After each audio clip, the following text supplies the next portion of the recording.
Hoy presentamos 1000 maneras de no hacer videojuegos. Por si alguien tiene buen oído, tal vez se dé cuenta que este audio suena diferente de los anteriores. ¿Por qué?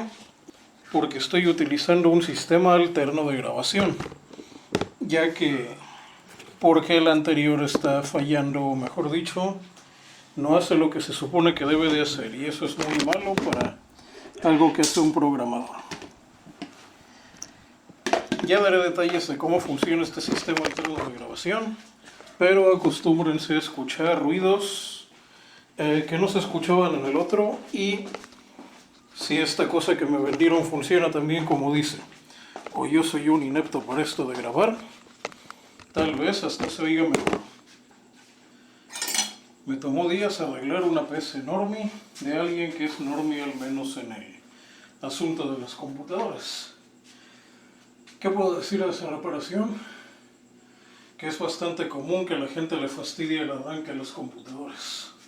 Y hay computadoras perfectamente operativas que son desechadas por un error tan sencillo. Hoy, señores, les voy a hablar de algo en lo que sí tengo muchísima experiencia. ¿Experiencia en qué? Experiencia en no hacer videojuegos. Por eso este audio se llama 1000 maneras de no hacer videojuegos. Es poco sabido entre la gente que aficionada a los videojuegos o que no tiene mucho tiempo queriendo hacer uno, que a la gente que le interesa hacer videojuegos muy comúnmente pierde demasiado tiempo o abandona proyectos por años inclusive. Y eso no es nada más de los videojuegos. Tiene mucho que ver con la programación. Y también en algunos casos en ciertas formas de arte cuya desarrollo se puede tomar semanas o meses. Como por ejemplo los libros. Recuerdo cierto escritor que dijo que los hijos crecían más rápido que los libros, pero no es el tema de hoy. Pero el asunto de gente que empieza juegos y nunca los termina es un tema por el que todos han pasado. Y no creo que nadie pueda decir que no ha pasado nunca. Hay otro tema muy relacionado con dejar inconclusos los videojuegos o simplemente no hacerlos cuando uno se los propone. Y pensaba hacer un audio relacionado con ese tema. Un tema cuya palabra que lo define es procrastinación. Debo admitir que la primera vez que escuché el término me pareció algo completamente ajeno a mi realidad. Pues cada que tenía algún tipo de obligación por la manera en cómo era el mundo en otros años, la ejecución de una obligación implicaba un estado de terror y pánico que se mantenía hasta que dicha responsabilidad era cumplida. Y muchas veces ese estado de terror empezaba desde mucho antes, en el que tenía que idear varios planes para poder atacar ese tipo de amenaza. Tanto así que entre todos los posibles planes para hacerlo, también estaban contempladas varias alternativas en caso de fallar. Por eso cuando me explicaron que procrastinar era no hacer nada ante una responsabilidad importante, a mí me pareció algo suicida. Inclusive las primeras veces que lo vi me tocó verlo en otras personas. Gente a la que le encargaban hacer algo importante y lo postergaban lo más posible mientras se la pasaban mirando al techo todo el tiempo antes, solo para al final correr desesperados para hacerlo. Nunca entendí ese concepto, al menos no en ese entonces. Ya con el tiempo y conforme fui creciendo y fui viviendo muchas cosas, me di cuenta que algo semejante a la procrastinación se produce cuando estamos en un estado de desesperanza de no poder hacer algo. Cuando tenemos serias dudas de si podemos hacer algo o no, preferimos enviar nuestra mente a otra parte y esperar a que pase solo. Lamentablemente esas cosas nunca pasan solas. Por eso siempre es mejor, si uno va a mantener la mente afuera, trabajar en piloto automático mientras el cuerpo se dedica a lo que tiene que hacer. O como suelen decir los que practican artes marciales, ten la calma en la mente y la tormenta en los puños. Así es como se debe reaccionar en ese tipo de situaciones. Entonces, esto de interrumpir el desarrollo de un juego, a veces de manera indefinida y para siempre, puede tener algo que ver con la procrastinación, con el hecho de no querer hacer algo porque creemos que no podemos hacerlo o no lo merecemos. Tal vez. Si a eso le sumamos el asunto de que para algunas personas es casi un pecado tener un mínimo de confianza en uno mismo, pues la situación es mucho peor. Bueno, dejemos por un momento el asunto del fantasma de la procrastinación y cómo éste se relaciona con un pánico paralizante del que muchos no se atreven a admitir existencia. Un pánico paralizante del que muchos no se atreven a admitir su existencia. Pero ¿cómo podría definir el asunto de los desarrolladores de videojuegos independientes que abandonan proyectos? O más bien, ¿para qué? Porque el que sucede es un hecho. Verán, alguna vez alguien subió una pequeña animación, un GIF como le dicen los millennials sin saber de dónde viene el término de archivos de imagen, y como esto es un podcast, lo tendré que describir. Empieza la escena de un juego 3D rudimentario. Sale ahí una toma en tercera persona del personaje, un monito ahí que va corriendo por unas plataformas y va brincando de una a una. Al final de las plataformas flotantes hay una plataforma con una bandera que dice el juego que quiero hacer. Y en uno de los saltos más grandes, el personaje choca con una pared que aparece de la nada que dice mis actuales limitaciones técnicas. Con el dolor de haberse estampado con esa pared, el personaje cae al suelo y se encuentra con una puerta que dice muchos tutoriales y foros de discusión. Se mete corriendo a ella y ahí se entretiene un buen rato y después trata de correr otra vez a hacer su juego, aunque esta vez ya no es el juego que quería hacer.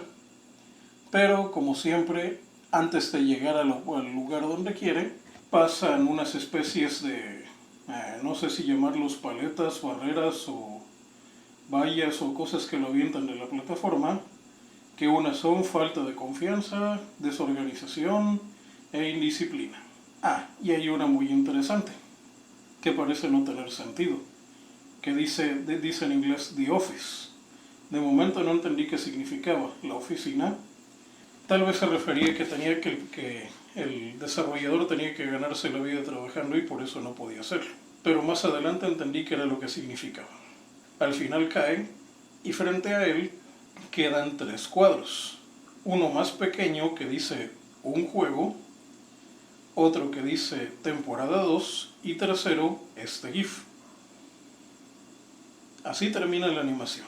Y básicamente lo que dice en la última parte es seguir intentando haciendo tu juego, seguir viendo el video donde estás, que sería el punto donde empezaría la aventura para el que está contando, y el cuadro que dice temporada 2 explica lo de la frase de The Office, que básicamente lo que significa es que el desarrollador se puso a ver el programa de The Office para los que no conocieron la televisión, tal vez tengamos que hablar de Netflix. Entonces, en resumen, lo que significaba es, voy a hacer un videojuego, me topo con mis limitaciones. Topo con piedra porque no puedo hacer nada y me meto en foros de discusión. Ahí pierdo semanas y meses tratando de aprender y no aprendo nada porque me la paso de troll fastidiando a todos los demás. Luego, quiero seguir haciendo el juego, pero me entretengo con cualquier otra cosa. Eso de entretenerse con cualquier otra cosa es algo muy común en esta época. Y cualquiera que tenga una computadora medianamente poderosa con acceso a internet sabe de lo que hablo. Pues sí, hay muchas maneras de distraerse combinado con la falta de voluntad y de confianza en las propias capacidades. Y buena parte de la falta de confianza en las propias capacidades viene de no imaginarse lo complicado que es hacer cosas bastante sencillas. ¿Cuántos no quieren hacer su siguiente Grand Theft Auto o juego multijugador en línea sin tener una idea de ser siquiera un hola mundo? Es natural sentir una baja falta de confianza en las propias capacidades queriendo hacer algo así, o creyendo que sería fácil. Y sí, todos los que hemos intentado hacer juegos y tenemos más de cierta edad hemos pasado por todas esas etapas. Y aún los grandes profesionales. Esto no lo tenía planeado para hablar, pero ahora entiendo otra frase que dijo un famoso programador de videojuegos FPS que todo el mundo sabe quién es y no tiene caso que lo mencione, cuando dijo que lo único que necesitaba un programador era una PC, tiempo en un cuarto y comida congelada. Lo de la PC y la comida y la tranquilidad lo di por hecho, pero hasta ahora me doy cuenta lo importante que es estar en un lugar aislado sin ningún tipo de distracciones para poder avanzar. Ese era un detalle que ese programador dijo y que hasta ahora lo estoy empezando a tomar en cuenta. Tal vez de eso hable más en otro punto en lo que puedo ver cómo lo digo. Pero bueno, sigamos con el asunto de los juegos que se quedan sin terminar. ¿Y por qué se quedan sin terminar? Por varias razones. Otro autor, cuyo nombre no estoy muy seguro cuál es, pero en Twitter lo llaman Midley, que es famoso porque fue el que hizo Bendy and the Ink Machine. Él tenía una especie de webcomic donde narraba sus diferentes aventuras y decía muchas cosas que le pasan, o yo debería decir nos pasan a todos los que tratamos de hacer juegos, tanto profesional como de manera aficionada. Y los representaba con personajes caricaturizados. Uno de esos personajes era el Hada de las Ideas, que era una especie de nubecita antropomórfica y sonriente, que lo que hacía era sembrar ideas a todos los desarrolladores, tal que cada que les sembraba una nueva idea, abandonaban su idea anterior, ya sea por aburrimiento o porque les parecía poca cosa. Y eso iba haciendo que poco a poco se fueran llenando de ideas de juegos que nunca terminaban. Y creo que también había otros personajes que eran los zombies de los juegos que nunca se terminaron. Pero hace mucho que leí esa tira, no podría asegurarlo. Pero pueden buscarlo en Twitter. Por eso estar cambiando continuamente de idea no es bueno. Aunque, bueno, ya como programador no me preocupan demasiado las ideas. Pues al final el mismo código puede utilizarse para muchas ideas de juego diferente. Tema del que hablaré en otra ocasión porque vale la pena saber que juegos que no tienen nada que ver en temática unos con otros tienen el mismo código. Y hablando de ideas muertas, creo que ya lo había dicho en la página del ensamblador. Bueno, ahí sí lo dije. No recuerdo si lo comenté en alguno de los episodios de audio.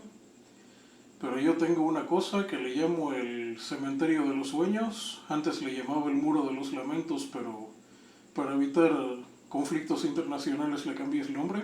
En ese cementerio de los sueños tengo muchas cosas, no nada más videojuegos, que dejé inconclusos y algunos llevan años ahí, que me recuerdan que no pueden descansar hasta que yo haga algo para darles la paz. El más viejo es de 2016, de algo que debí de haber hecho décadas antes. Ya les avisaré cuándo. Y por las cosas que he pasado últimamente, creo que tengo que poner ese muro de los cementerios de los sueños en un lugar más visible. Pero sigamos viendo por qué los proyectos de videojuegos se abandonan. Desde el punto de vista del programador, hay otro asunto. Cuando un programador abandona un software que está desarrollando, si deja pasar demasiado tiempo, y demasiado tiempo puede ser algo tan breve como una semana, el código resulta ilegible, incluso para uno mismo que lo escribió. Y no estoy hablando todavía de escribir código que cualquiera pueda entender, sino código que uno mismo pueda entender en otras situaciones. Hay que documentar suficiente lo que se está haciendo para poder seguir programando. Y por documentar no me refiero a eso que hacen los que no saben programar y quieren que les paguen en las empresas de software haciendo documentación que nada más dice mete el disco, oprima el botón y haga lo que dice la pantalla. Eso sí, con muchos screenshots. Me refiero a algo que se pueda entender al leerlo. No nada más con el código, sino con documentación aparte de lo que hace. Sobre todo de las estructuras. A veces se entiende mucho mejor un código viendo una estructura de datos que las propias instrucciones. Tal vez la mejor analogía, tal vez la mejor manera de explicarlo sea comparar el desarrollo de software, porque no olviden que los videojuegos son software, con las instrucciones para encontrar un tesoro que nosotros mismos ocultamos. Y obviamente no lo ocultamos nada más enterrándolo, sino poniendo un sinfín de trampas para que los saqueadores de tumbas y tesoros no se lo lleven. Tenemos que escribir esta documentación para nosotros mismos y poder actualizarle conforme lo necesitamos. Por cierto, este asunto de las 1000 maneras de no hacer videojuegos, obviamente no voy a mencionar las 1000 maneras en este audio. Mencionaré cuando mucho 10. El resto tal vez valga la pena hacer unos cortos. Las otras 990 tal vez vayan en cortos que vaya pegando en otros audios o tal vez haga audios aparte de eso. Porque son tantas que seguramente voy a contar más de 1000. Pues casi puedo decir en cualquier momento del día. ¿Por qué no estoy haciendo juegos en este momento? Y aparecerá una más de esas 1000 maneras de no hacer videojuegos.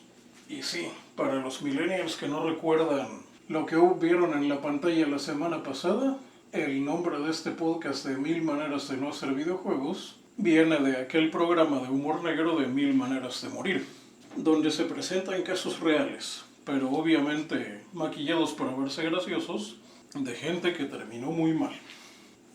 Entonces, vamos por el primer caso. Número 1.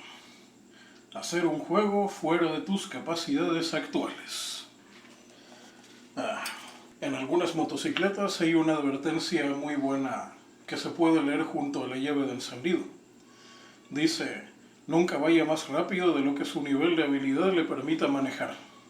Una advertencia semejante debería de venir en las herramientas de programación, como los compiladores. Decir: nunca intentes hacer nada de lo que tu nivel de conocimientos te permita hacer. Y para alguien que nunca ha tocado una computadora, hasta hacer un hola mundo puede ser un reto que le tome todo el día y muchas horas de frustración. Incluso un programador experimentado que no conozca un ambiente le puede pasar. No hay por qué sentirse mal.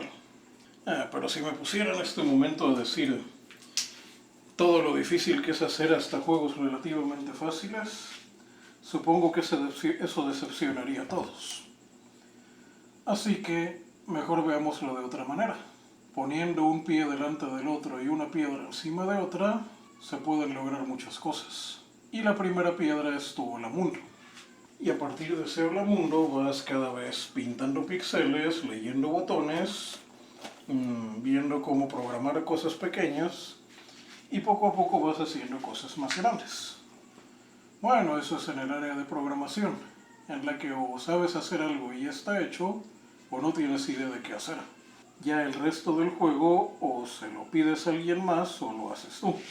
Pero no crean que es tan fácil, no crean que solo por tener dinero y decirle a alguien más: oye, quiero que me hagas todos los cuadros de animación de mi juego de peleas, no creas que va a ser tan fácil como nada más cargarlo y ya. Es necesario que también sepas cómo manejar ese tipo de archivos y sobre todo presentarlos en la pantalla. Si no, todo el trabajo del artista se va a ir al demonio. Lo mismo va para el resto del código. Puedes estudiar otros códigos, pero si no los entiendes no te van a servir de nada. Siempre es mejor ir asimilando poco a poco y reescribiendo el código tú mismo para entenderlo. Obviamente tu código será completamente diferente al que aprendiste. Y sobre todo, lee todo lo que puedas. Inclusive cosas que podrían parecer obsoletas pueden ser muy útiles. Pues aunque el código sea obsoleto, los algoritmos no. Si acaso hay unos algoritmos más adecuados que otros para diferentes situaciones. Y sobre esto de tratar de hacer un juego dentro de tus capacidades, una de las tal vez más legítimas razones por la que uno deja de programar sea tal vez para documentarse, para entender cómo programar algo. Pero no es bueno quedarse todo el tiempo leyendo libros y no programar una sola línea de código. Lo mejor siempre es dedicar un cierto tiempo a la semana, dependiendo de las obligaciones, si puedes al día, únicamente programando de lo que sepas o hayas aprendido. Si acaso teniendo el libro a un lado para consultar, pero no salir de la ventana del compilador en ese momento. ¿Y cómo podemos evitar esta primera manera de no hacer videojuegos? Pues la primera es haciendo programas muy cortos. Puedes empezar con un simple hola mundo que solo se imprime en la pantalla y ya. Después a ese hola mundo le puedes poner algún tipo de ciclo del que se salga presionando una tecla. Luego puedes poner que en ese ciclo, dependiendo de qué tecla se presione, aparezca una palabra, un número, algún mensaje gracioso o algo tan sencillo como presione un botón de escape para salir. Ya después vas revisando la documentación del sistema en que estés y ya podrás ir experimentando cada cosa. No copiando, tratando de hacer tu propio código. Aunque verás que la mayor parte de las cosas las puedes simplemente llamar. Aunque llegará un momento en que tengas que hacer las cosas por tu propia mano. Y luego con el tiempo ya irás pudiendo hacer pequeños demos. No necesariamente juegos gigantescos, pero sí pequeños demos. Y esos demos inclusive pueden ser tan completos como un juego. Para los más viejos que me escuchen, los juegos de la época del Atari ahorita serían perfectos para, a nivel conceptual, hacer un demo que alguien podía programar con un sistema moderno en menos de un mes, suponiendo que supiera lo mínimo de programación, pues son juegos que casi no tienen contenido artístico y son bastante jugables. Número 2 de las 1000 maneras de no hacer videojuegos: perderse en los foros de discusión. El Internet. Para la gente que no nació en la época del Internet, deberían saber que si alguien quería hacer videojuegos en otra época, tenía que pasar interminables horas en las bibliotecas buscando libros de programación. Y si tenía suerte, en alguna librería aparecería mágicamente algún libro que solo tendría sentido para él porque nadie lo compraría porque no lo obligan en la escuela a leerlo. Sí me pasó a mí con un gran libro de Introducción a la Graficación por Computadora, que es el resumen del famoso Computer Graphics Principles and Practice. Bueno, dejaré la historia de cómo ese día decidí que iba a hacer videojuegos y sigamos con este asunto. Entonces, en aquellas épocas, para programar había que leer mucho y tomar toda la información que pudiéramos. Cuando llegó la Internet, de pronto encontrábamos documentos valiosos que explicaban cosas muy importantes. Aún recuerdo un documento escrito por un ruso donde explicaba con derivadas parciales cómo hacer la textura de los polígonos. Algo que mis raquíticos conocimientos de matemáticas, digamos que el sistema de escuela pública no me ayudó mucho a entenderlos. Ahora inclusive me parecen hasta demasiado sencillos. Y yo mismo podría explicárselos a cualquiera de ustedes, o por lo menos a los más jóvenes que me estuvieran escuchando. Y luego aparecieron foros. Foros en los que la gente discutía temas y uno podía aprender de ellos. Con un poco de suerte, alguien subía alguna información. Por ejemplo, algunos documentos antiguos que me enseñaron mucho de programación, tal vez alguien los encuentre todavía en internet. Era la PCGPE, PC Game Programmers Encyclopedia, que era una especie de tutorial en pseudo Pascal con una librería de 32 bits para hacer juegos. Otro documento en C que es WYOG y era para hacer juegos propios en C, que eran casi puros algoritmos y manejo directo de la memoria con malloc y free. Cosas que ahorita suenan tontas, pero que serían bastante fáciles de implementar en un lenguaje actual. Pero entonces se abarató la banda ancha y tuve acceso a internet de más allá de los 5 kilobytes por segundo. O era, bueno, de lo que podía dar una red dial-up en su pueblo, que era bastante menos. Y ahí fue donde empezó la maldición troll. Me empecé a meter a foros de discusión locales llenos de niños fresas que nada más tomaban esto de los videojuegos para, ya no sé para qué, pero creo que la inmensa mayoría no son rentables, y los que son rentables es porque se copian juegos japoneses donde realmente no tiene nada de interacción. Uno se puede quedar eternidades en esos foros de discusión y no programar nunca. De hecho, de uno de esos foros que cayó varias veces por la propia inaptitud de mantener un sitio de sus administradores, y creo que todos los que se registraron con un correo ahora aparecen páginas de que su correo estuvo comprometido. Alguien de ellos, en un arranque de lucidez, dijo algo muy interesante. Nadie muestra juegos terminados y nadie aporta nada de información de valor. Pero en la parte del foro de discusión general, ahí es donde se la pasan hablando todo el tiempo. Y es donde más se explayan. Por algo fueron cayendo uno a uno. Y fue la razón por la que durante mucho tiempo, en lugar de ponerme a programar, me metí de troll. Y actualmente soy más conocido por mis declaraciones incendiarias en los foros y medios propios que he hecho, como este podcast, que por haber hecho un juego decente. O inclusive un juego indecente. Bueno, pasemos a la siguiente. Manera número 3 de no hacer videojuegos. Esperar a que te paguen para hacer un juego que tal vez nunca hagas. O peor aún, pedir fondos. Pues es que el asunto es que mucha gente la detiene eso.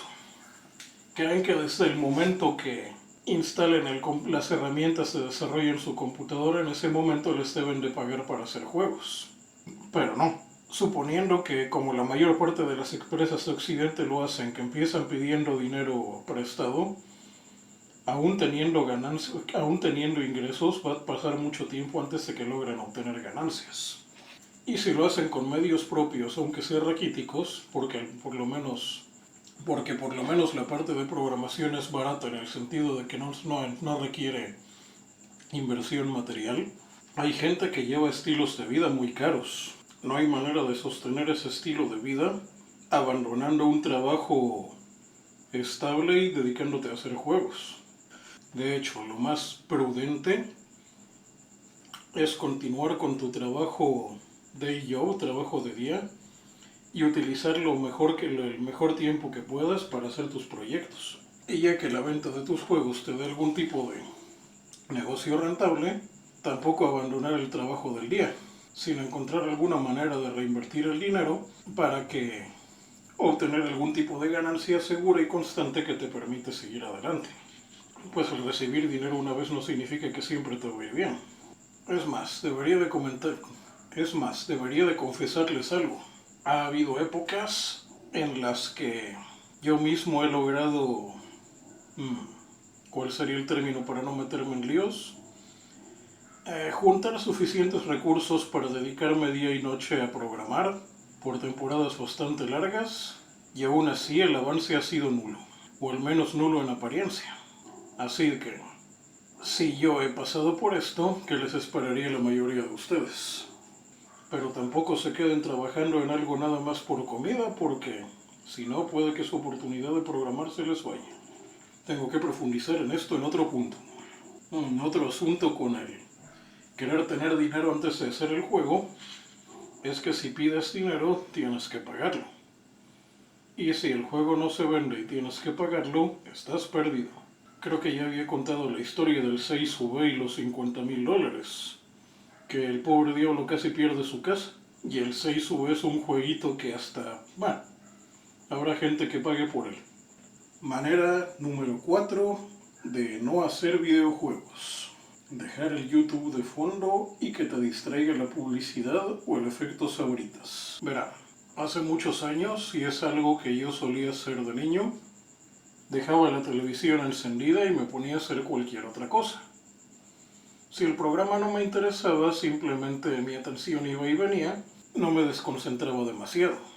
En algún momento a mediados de los 90 todo cambió, y me era imposible concentrarme en nada importante si había algún aparato de televisión cerca. Pero eso no se compara con lo que puede pasar ahora con los videos de YouTube. Bueno, antes de entrar al YouTube, que no lo escribo precisamente con Y en esta hoja que estoy utilizando como guía, la publicidad poco a poco se volvió cada vez más invasiva. Pues antes, para cambiar de canal tenías que pararte del sillón y girar una perilla ruidosa para cambiar de canal. O si tenías hijos, ordenarle a uno que cruzara toda la casa para ir y cambiar de canal. Cuando el cambiar de canal se volvió tan fácil como oprimir un botón en un control remoto, la publicidad tenía que captar la atención en un tiempo menor al que le tomaría al usuario típico oprimir ese botón. Y la publicidad se volvió cada vez más imposible de ignorar. Hay toda una caterva de trampas psicológicas para capturar la atención de las maneras más bajas posibles. Ya hay muchos libros sobre el tema que cualquier conspiranoico les puede decir. Y si creen que no haber vivido en la época de la hegemonía de la televisión y creen que dejar algo como YouTube encendido mientras intentan concentrarse es mucho mejor, claro que no. Pues aquí los anuncios se vuelven mucho más invasivos todavía. Al momento de grabar esto no tengo monetización. Pero hasta ahora, de todos los videos de YouTube que he visto, y miren que he visto muchos, solo encontré uno que tiene la mínima decencia de avisar un segundo antes cuando viene un comercial. Pues muchos directamente funden lo que están diciendo con la publicidad, a veces para que el usuario no se dé cuenta que ya dejó de ver el video original y está viendo un anuncio, y con ello no lo corte. Además, si creían que todas las bajezas psicológicas que utilizaban los publicistas para capturar la atención ya era algo bajo, ahora la tecnología les permite perfilar a los clientes para mandarle publicidad que le llegue mucho más fuerte.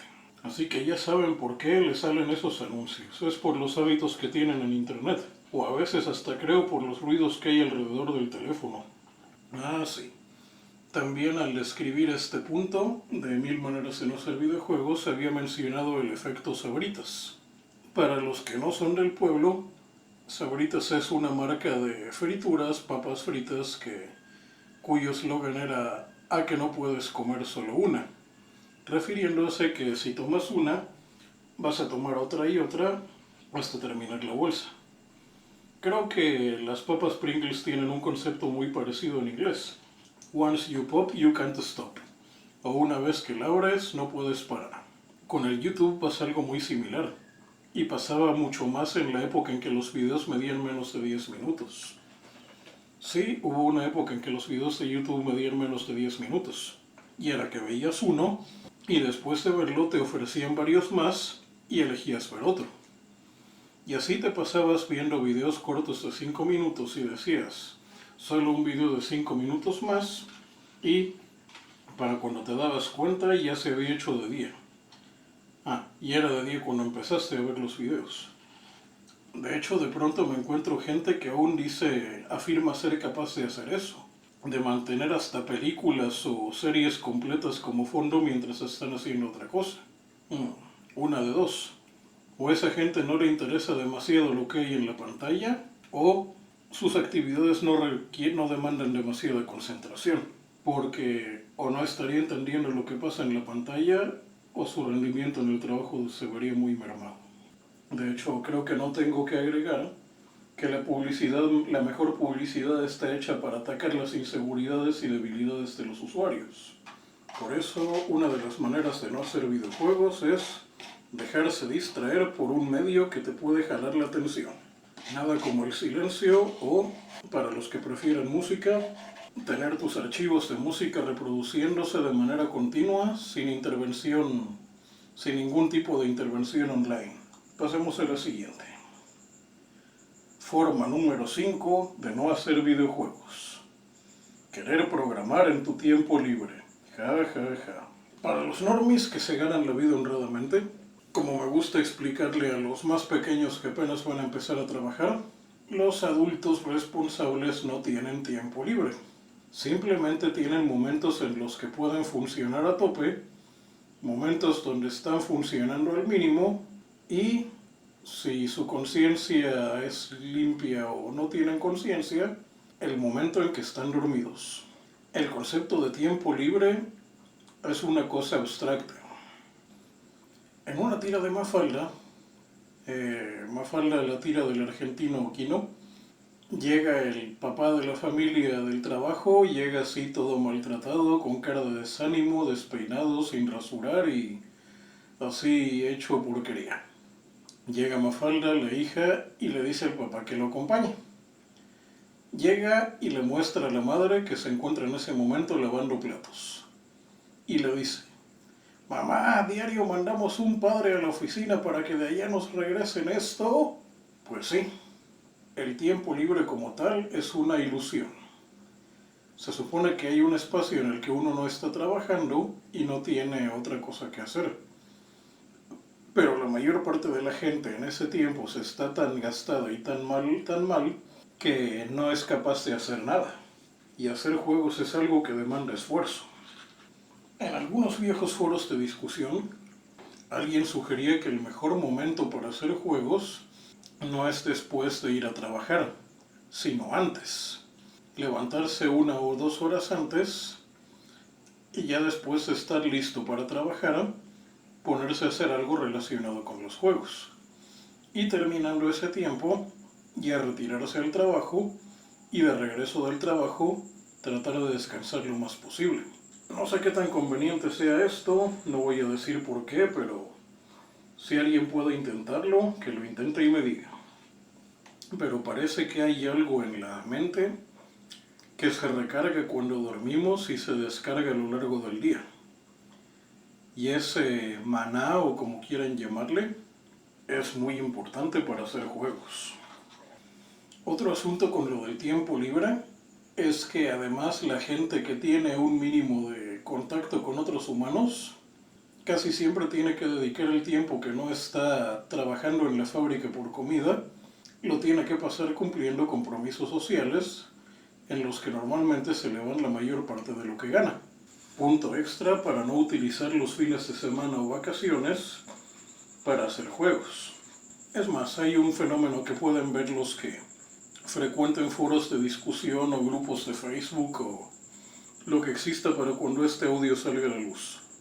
Si ponen atención, notarán que la mayor parte de la actividad en esas comunidades se da entre semana en horas de oficina, es decir, no cuando realmente hay tiempo libre. Es como si esta gente quisiera escapar de sus obligaciones metiéndose a sus comunidades. Y que en cuanto se libran de las obligaciones, se libran también de hacer juegos. ¿No les interesa? Eso es algo que se ha discutido en muchos lugares, pero muchos se resignan a decir, pues así está la cosa.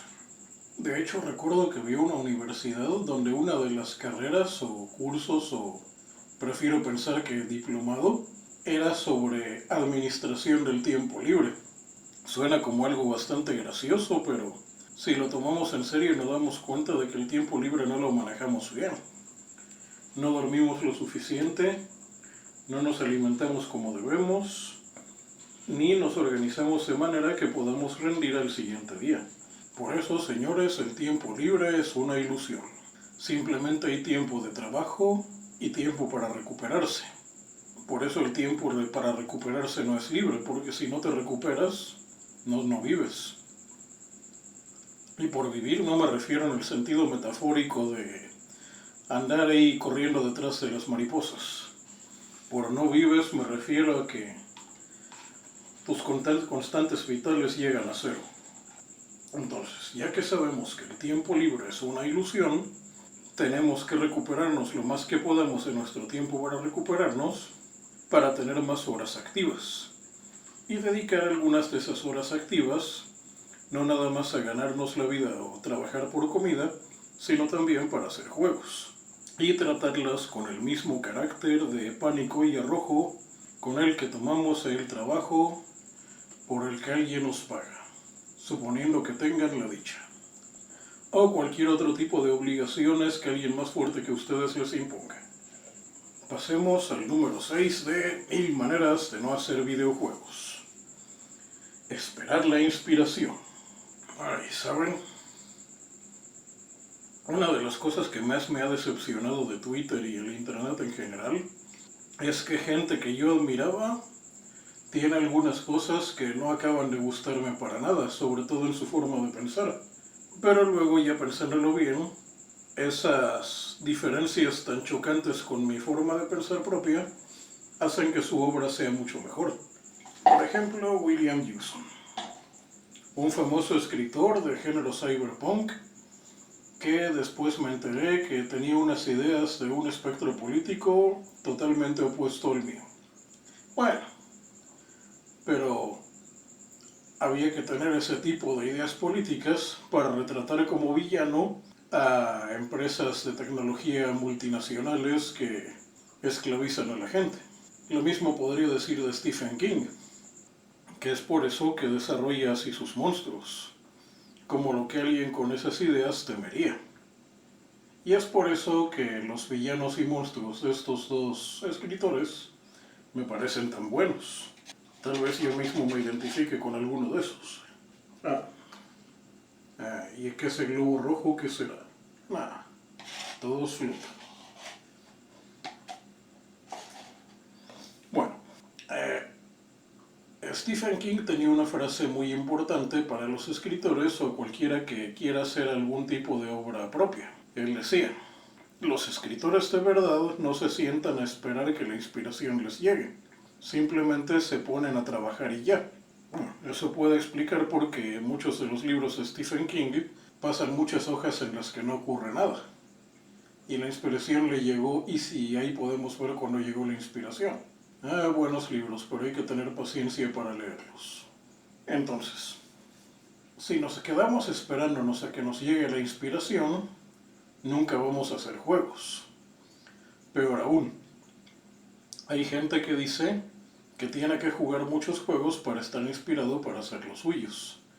Y sí, tiene razón. Hay que tener un mínimo de experiencia jugando para no cometer errores tan tontos como videojuegos de plataformas en el que disparabas con el botón A y saltabas con B, que encima no se pueden configurar. Pero los videojuegos de hoy no son como los de antes, que uno podía ir a las máquinas arcade una tarde y regresar con la experiencia de muchos juegos. No, hoy puedes sentarte a jugar un juego y pasarte día y noche jugando. Algunos juegos son tan absorbentes que en algunos países asiáticos ya hay leyes que regulan qué días salen a la venta o de qué hora a qué hora de la madrugada los servidores se cierran. Así que tienes que contar el tiempo que buscas para inspiración, ya sea películas, juegos, cómics o lo que quieras. Y es inspiración, no copia. De nuevo, no lo tomes como algo de tiempo libre, tómalo como trabajo rudo. De los puntos anteriores podemos concluir que tienes que dedicar un cierto tiempo que no sea tiempo libre, sino tiempo que consideres como de trabajo real, tan respetable como el trabajo con el que te ganas la vida o la comida, y no esperar la inspiración y hacer lo que tienes que hacer. De preferencia con un buen reloj. Qué interesante. Creo que ya había hablado del punto 6 y 7 juntos. No me di cuenta cuando tenía que decir cuál era cuál. Así que, manera número 8 de no hacer videojuegos. Ahorita. Para los que no son mexicanos, en México existe el concepto de ahorita. En algunos países de Europa llaman a esto la hora mexicana. Y es un concepto abstracto de tiempo que puede ser de manera inmediata, o pocos segundos, a tal vez nunca o cuando me dé la gana. Por ejemplo, si alguien dice, tienes que sacar la basura, dice ahorita voy, y puede ser desde ese momento hasta que deje de hacer lo que está haciendo para hacerlo. Y ese ahorita puede llegar en cualquier momento. Básicamente el ahorita no es un tiempo medido en horas, minutos y segundos, sino un estado de alerta, de que el mensaje ya entró y que se puede ejecutar en cualquier momento. Casi como una alarma que dice que algo puede suceder, pero no está garantizado que suceda. Y ese concepto es muy importante y hace que mucha gente no se dedique a hacer juegos. Que dice, por ejemplo, me voy a poner a jugar una partida de StarCraft y ahorita programo. Y para cuando se dio cuenta ya se le fue todo el día. O voy a ver esta serie de Netflix y ahorita programo. Y pasa un episodio y el otro y no detenemos el control cuando debemos y nos brinca el siguiente episodio. O nos mandan algún video gracioso del YouTube y dice ahorita programo y en el que sigue de mirar siguiente y recomendaciones, ahí nos vamos picando con las miniaturas. Y ahorita programo y el ahorita nunca llegó. Es muy importante eso. Tanto el reloj como el calendario son muy importantes. Por cierto, un chiste por el que me podrían quitar la monetización si la tuviera. Creo que lo voy a disfrazar porque creo que ya se considera hate speech en algunos países. Algunas personas decentes están al pendiente del reloj y las que no son tan decentes están al pendiente del calendario. y un programador de videojuegos debe de estar al pendiente de las dos. De preferencia reloj con alarma y calendario en un lugar visible, con alcance de varios meses. De ese modo, teniendo un concepto firme del paso del tiempo, podemos evitar el concepto de ahorita, que es una palabra, la hora mexicana, o ahorita, algo que le hace mucho daño al desarrollo de juegos. Número 9. Y esta es pedrada para los que se consideran estudios serios y profesionales. Bueno, esta y la que sigue. Voy a prepararme estudiando para hacer juegos. ¿Cuántas veces he oído eso? Yo mismo caí en esa farsa hace ya muchos años. Dije, voy a entrar a la mejor escuela, a la mejor carrera universitaria relacionada con programación que pueda encontrar. Y tengo que decir que lo peor que encontré en esa carrera fue la programación. Me sirvió mucho más todas las matemáticas que vi. Matemáticas que, por cierto, muchos egresados consideran inútiles. A mí sí que me sirvieron para programar, sobre todo cosas 3D y de algoritmos de decisión. Pero sí, realmente si crees que necesitas algún tipo de educación formal para aprender a hacer juegos, estás perdido. Estudia por comida, estudia para sentirte mejor contigo mismo, por la familia o por lo que sea, pero la computadora no te va a exigir que hayas estudiado. Así que estudia de todas formas, pero no creas que porque estudiaste la computadora te va a obedecer. Esto creo que ya tengo una serie de entradas en otra parte. Ella había dicho algo al respecto con el muro de código. Así que antes de pasar al último punto, debería mencionar que por ahí hay alguna serie de videos que hace años no veo, creo que eran el extra crédito alguno de esos, que explican con monitos muy mal dibujados cosas de cómo hacer juegos. Pero creo que desde hace años ya no habla nada de cómo hacer juegos y se la pasan metiendo las ideas políticas del espectro que YouTube permite que todavía permite difundir, porque del otro no se sabe casi nada. Básicamente la razón por la que dejé de tomar en serio esta serie de extra crédito fue la discusión sobre la importancia de los estudios para hacer juegos. Estudia por cualquier otra razón, pero la máquina no te lo va a impedir. Tal vez alguien te diga que tienes que tener algún cierto tipo de preparación certificada para darte algún trabajo en el respecto, pero créeme, hay muchos trabajos que piden esa misma preparación y que son mucho mejor pagados y menos matados que hacer juegos. Si lo que quieres es estudiar y trabajar por comida y programar por comida, esas son mucho mejores opciones que hacer juegos. Inclusive dedicarte al software de negocios es menos matado y mejor pagado. Y eso nos lleva a la antes de pasar a eso, y ya que tengas toda la preparación, verás que sigues siendo el mismo inútil que eras antes. Tal vez lo único valioso que hayas conseguido de los años de esfuerzo y dedicación por la que todos estuvieron tan orgullosos de ti, es que tienes unos libros cuyos capítulos nunca leíste y tal vez en ellos te expliquen cómo implementar alguna funcionalidad en el juego. Pero fuera de eso no hay nada que no esté ahí. Y eso nos lleva al 10º punto y último que vamos a discutir en este audio. Forma número 10 de no hacer videojuegos. Entraré a trabajar a la industria y ahí aprenderé todo para hacer yo mis propios juegos. Ay, cuántas veces he escuchado esto. No tantas como el que dice voy a meterme en ingeniería en computación para hacer juegos, que como ya le dije yo pasé por eso, pero ya les platicaré cómo fue. Bueno, dejaré eso para otro día. Esto también lo he visto mucho. Gente que dice que va a trabajar de manera profesional en alguna empresa de videojuegos y va a aprender todo lo que puede de ahí. Número 1 se resume a 3 letras. NDA. Non-Disclosure Agreement.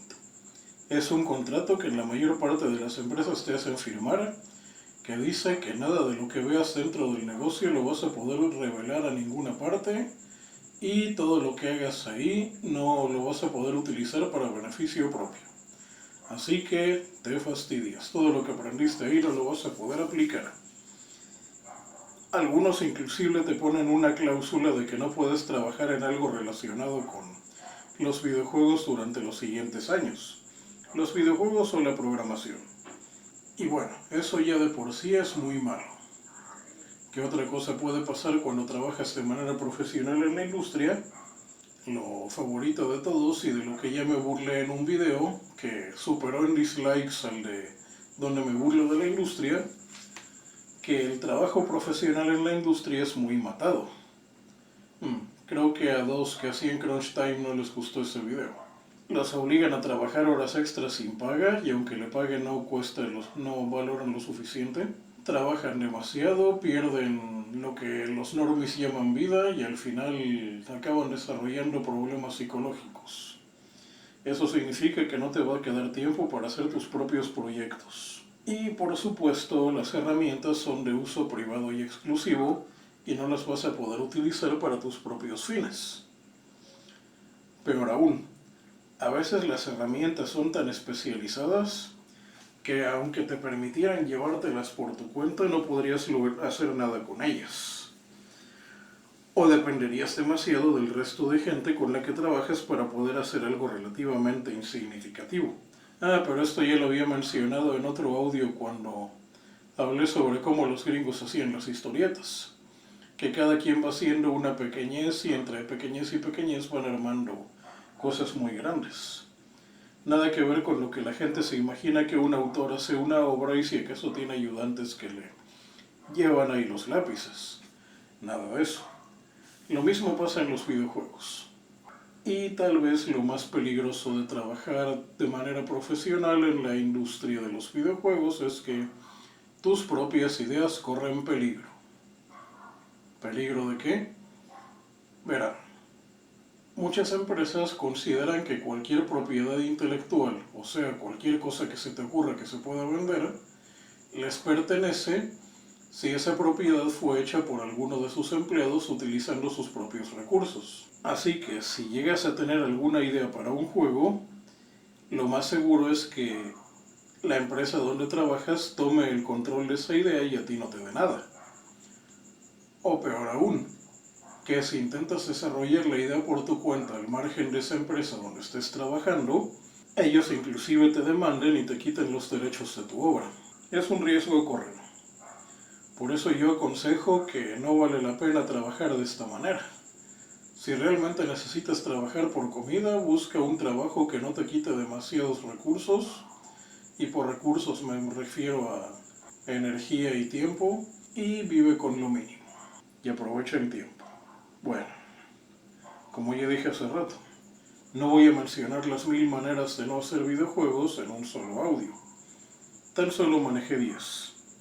Y de esas 10, 2 será casi una. Tal vez más adelante escenifique estas mismas 10 y las otras 990 en audios de 1 o 2 minutos donde actúe este tipo de cosas con el humor negro del programa del que me estoy pirateando el nombre. A ver, vamos a ver. Bueno, antes de cancelar esta grabación, trataré de dar algunos consejos que yo mismo no apliqué en su momento y que aprendí por la mala.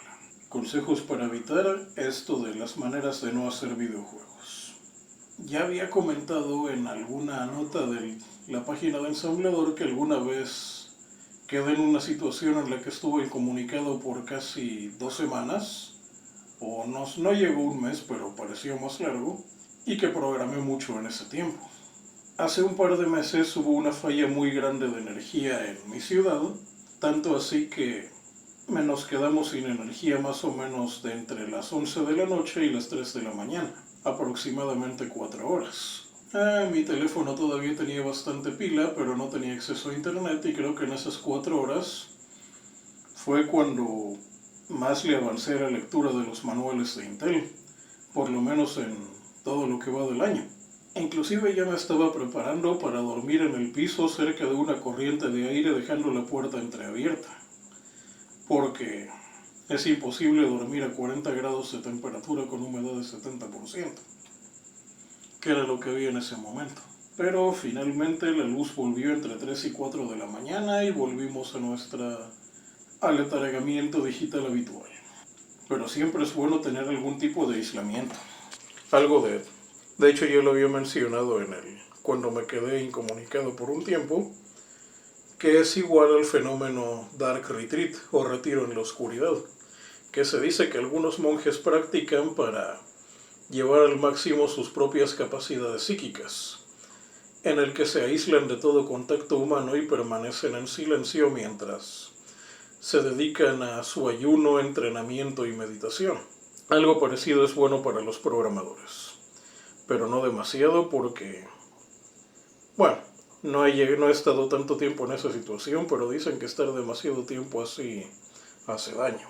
Otra cosa que no recuerdo si ya les platiqué es lo del efecto Ícaro. El efecto Ícaro es cuando alguien se distrae. Y hay situaciones en las que es muy fácil distraerse. Ya hablaré del efecto Ícaro en otra situación.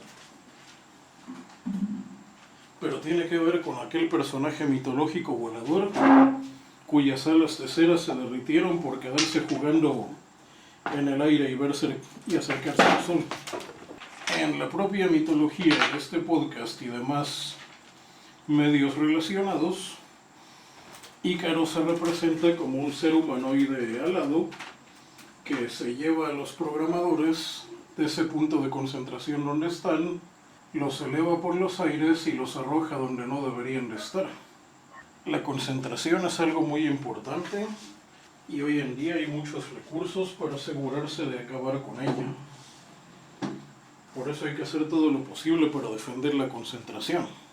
Es más, en otras disciplinas orientales que no estoy seguro si que eran, recuerdo a alguien que me dijo que un estado mental, en términos de computación, se llamaría modo de operación.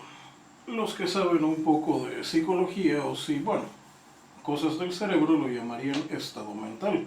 Pero sí, la programación es un estado mental del que puede salir si los pensamientos que no deben estar ahí se cuelan. Y alguna de las disciplinas, no sé si de China o la India, mencionan eso.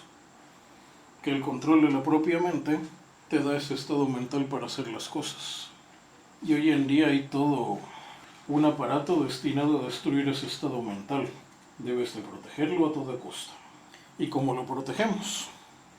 Hay otro concepto relacionado con el Dark Retreat o retiro oscuro, que es un poco menos agresivo con la propia mente. Este concepto le llamo el día de campo en el infierno. Significa que tienes que prepararte para estar una determinada cantidad de horas en una situación en la que preferirías no estar. Sin embargo, esa situación la arreglamos de tal manera que nos permita estar ahí, inclusive que sea agradable estar ahí durante horas. Por eso le llamo el día de campo en el infierno. Por ejemplo, tomemos un ejemplo mundano y físico del mundo tangible. Digamos que yo quiero hacer un trabajo de jardinería, que es limpiar un terreno baldío a machetazos. Prepararía mi día de campo en el infierno, llevando las herramientas, todo lo necesario para estar ahí durante al menos 6 horas y no tener que regresar, y a continuación me dedicaría a cortar la hierba. No es una cuestión de voluntad o de aguantarse, es una cuestión de pasarla bien sin afectar el desempeño. Es algo bastante difícil de explicar para la gente que cree que tener un trabajo en el que sufres es algo para presumir. Por ejemplo, en esa situación hipotética de limpiar una extensión, de limpiar ese lugar, diría que me la pasé bastante bien junto con un buen de machetes afilados, luces, equipo y un buen de podcast. Por suerte no los de modo protegido, que pude estar escuchando durante esas horas que estuve cortando ahí. Diría que me la pasé bastante bien, pero sin esas cosas no hubiera aguantado ni 5 minutos. A la hora de programar es lo mismo. Te tienes que encerrar, pero no es cuestión de aguantarte, es cuestión de pasarla bien. Pero pasarla bien sin dejar de hacer lo que estás haciendo. Eso nos lleva al asunto del tiempo. ¿Cuánto tiempo se le dedica a una actividad que no sabemos cuándo va a terminar? Sencillo, cualquiera. Cuando no tienes un destino al cual llegar, cualquier camino que tomes es bueno. Y lo mismo pasa con la programación. Si no tienes un proyecto en mente que hacer, cualquier cosa que hagas es buena y servirá cuando la vayas a integrar a otra cosa. Entonces, dedicas una cierta cantidad de horas, no de tu tiempo libre, sino horas que usarías para un trabajo real, una cantidad de horas fija cada cierto tiempo, día, semana o mes, dependiendo de tus responsabilidades.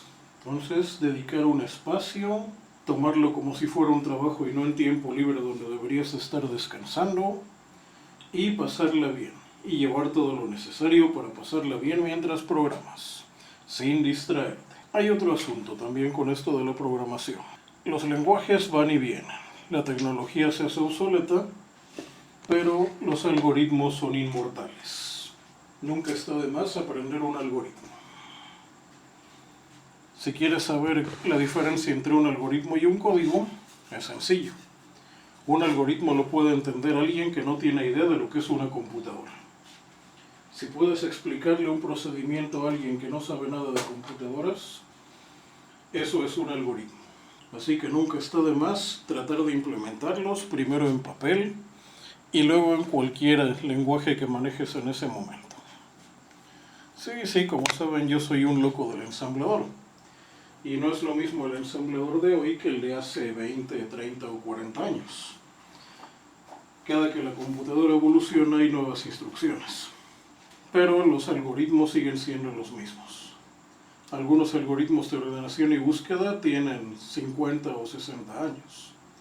Y ya no digamos los algoritmos de tiempos de la antigua Grecia o el Renacimiento, que apenas en tiempos recientes se pueden implementar con las computadoras más poderosas.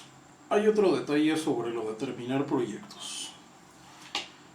Si hay algo peor que un proyecto que se abandonó y se dejó sin terminar, es un proyecto que se sigue desarrollando de manera indefinida y que nunca se libera. ¿Alguien se acuerda de la polémica de Duke Nukem Forever? Sí, un juego que tomó más de 10 años en salir a la venta. Y para cuando salió ya casi nadie se acordaba de quién era Duke Nukem. Pues, como dijo Picasso, o al menos eso fue lo que entendí de un documental, el arte nunca se termina. No importa cuánto le metas a un juego, siempre vas a tener la sensación de que el juego está incompleto. Pero llega un momento en que el juego es lo bastante bueno para ser jugado, o vendido, si es que realmente llega a serlo. Así que la recomendación es, ya cuando puedas hacer algo que a alguien que no sabe de programación le parezca jugable, libéralo, aunque sean demos pequeños por los que nadie dé un centavo. Verás cómo cuando la gente juega algo pequeño e insignificante pero jugable, la cosa va a mejorar. Por ejemplo, como el caso Flappy Bird, que en realidad era un demo que hizo alguien para probar un código y realmente no tenía la mayor trascendencia. Y gracias a que un youtuber se burló de él, el autor de Flappy Bird se embolsó algo así como algunos miles de dólares en menos de una semana. Por eso, aunque sean cosas pequeñas, libéralas. Total, no pasa de que se rían de ti.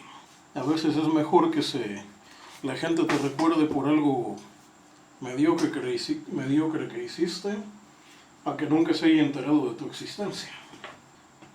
¿Y dónde podemos subir nuestra basura? Aquí contaría otra de mis historias antiguas. Cuando ya me consideraba a mí mismo un nerd de la computación, pero no tenía todavía la idea de que realmente quería hacer juegos, me metía mucho a una página donde se podían descargar demos de videojuegos, que era la happypuppy.com.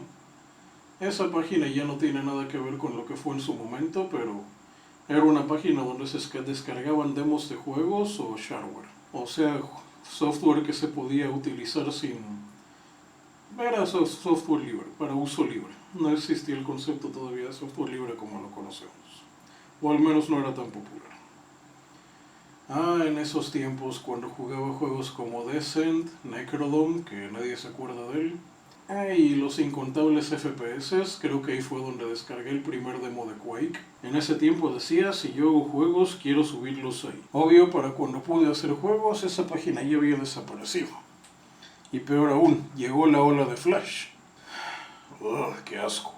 Bueno, el Flash ya va para atrás y solo lo recuerdan algunos treintones que de quinceañeros estuvieron haciendo intentos de juegos y la mayoría no pasaron de parodias de mal gusto. Bueno, en esa época, cuando se puso de moda subir juegos que la gente hacía, dije, ya está, ya llegó mi oportunidad. Pero no, resultaba que uno no podía subir programas ejecutables porque era demasiado riesgo. Y lo único que se podía subir eran cochinadas en Flash. Cosa que por supuesto no me interesaba en lo más mínimo porque no consideraba que fuera algo para programadores. Ya hay suficientes lenguajes de scripts para hacer uno como que programa, sobre todo si le pagan por eso. Pero recién me entero de que una página que había estado ignorando por unos pocos años tal vez sea el lugar ideal para utilizarla de basurero de demos. Una humilde página llamada itch.io. Al parecer en esa página uno puede subir juegos sencillos, a veces tan sencillos que ni siquiera parecerían juegos, y algunas personas se animan a jugarlo porque a fin de cuentas es gratis, o se puede cobrar cosas simbólicas. Si me han seguido desde tiempos que escribí en la página de ensamblador, saben que llegó un momento en que dije ya no quiero hacer jueguitos demasiado sencillos porque todo lo que puedo hacer no tiene comparación con lo que estaba en desventaja realmente. Pero si agarro itch.io de basurero de demos, tal vez algún youtuber famoso se ría de alguno de mis demos y me haga famoso como el Flappy Verde. No me tomaría demasiado tiempo hacer ese tipo de basura. ¿Qué más puedo decir? Ya es muy tarde y este sistema alterno de grabación, quién sabe si funcione.